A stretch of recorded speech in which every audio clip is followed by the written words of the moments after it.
Testing 1, 2, 3. Testing 1, 2, 3. I hope everybody out there is having a good Saturday afternoon.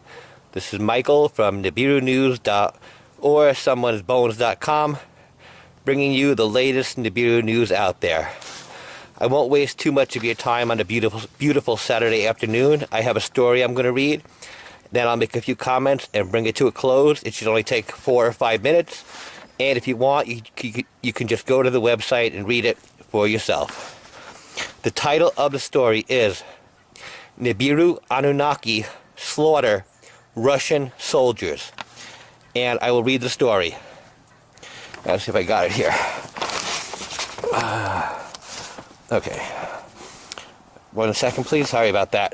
Okay. On Monday, February 13th, a Russian Special Forces detachment accidentally stumbled upon an Anunnaki hive while searching for ISIS insurgents in a network of caves near Raqqa.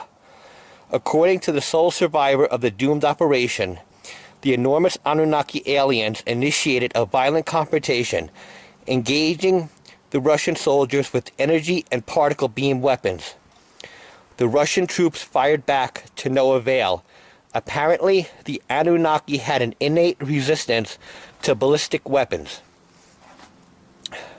Our Moscow source, a former FSB operative, obtained a partial transcript of the event before the Kremlin issued a gag order and isolated the surviving soldier, Captain Perilyov Garvila Vasilyevich, and I'm sure I am not pronouncing his name correctly, a decorated officer and combat veteran.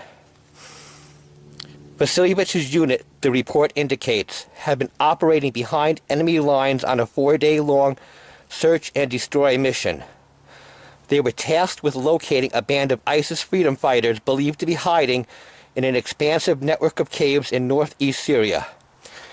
After an exhaustive day of maneuvering through twisting tunnels and stalactite-filled caverns, the Russian unit found its prey. A ragtag group of ISIS spies had been holing up in a cavern 100 feet beneath the surface. The Special Forces soldiers slaughtered their enemy, leaving no survivors. That's when things began getting weird for them, our source said. After dispatching the ISIS soldiers, the Russian team heard strange noises echoing off the cavern walls. A distinct series of beeps and chirps emanating from a tunnel leading deeper underground. Assuming the sounds to be a primitive form of Morse code, the report continues, Captain Vasilyevich believed that another group of ISIS soldiers might have been lurking at the opposite end of the tunnel. He had ordered his men to assume an offensive posture and begun descending into the depths of the earth. The tunnel, Captain Vasilyevich reported, emptied into a colossal cavern with a 100-meter-high ceiling. Upon entering the cave, they were greeted not by ISIS insurgents, but by a faction of heavily armed humanoid aliens who did not take kindly to the intrusion. By all reports, the towering extraterrestrials stood 5 to 15 meters in height and had gold or bronze-like skin. Without hesitation, they opened fire on the Russian soldiers. 4 of the Russians died immediately, our source told us. The alien weapons produced a golden beam of light that vaporized anything it touched, including, of course, human flesh. The soldiers fought valiantly, but were no match for the Anunnaki's advanced technology. The soldiers' bullets just bounced off their exoskeleton. After the 8th fatality, our source said, Captain Vasilyevich ordered a tactical retreat, but the Anunnaki outmaneuvered them and overwhelmed them in a running firefight to the surface. They massacred all of Captain Vasilyevich's men. Vasilyevich, the report concludes, barely escaped with his life. For reasons unknown, the Anunnaki raiding party chose not to pursue him beyond the entrance to the caves. Even more interesting, this might not be an isolated incident.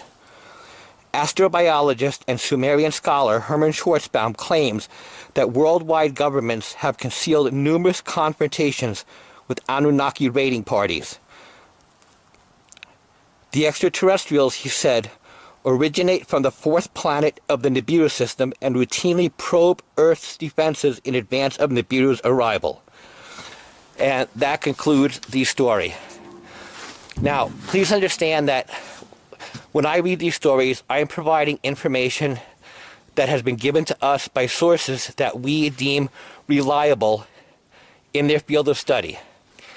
I am not expressing my own personal views. For example, I do not know if Nibiru is inhabited or not by a race. I am just covering this because I want to embrace a larger picture, as I've said in the past, and try to get more information out there than... Now, I screwed that up. I'll edit that out.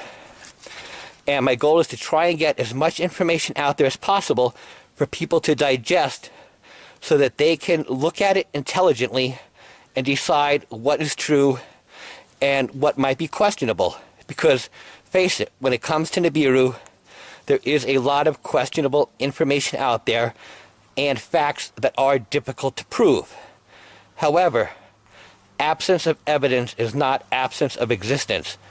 So you cannot just say Nibiru does not exist because you can't look up at the sky and see it right now. And on that note, I'm going to go ahead and bring this to a close.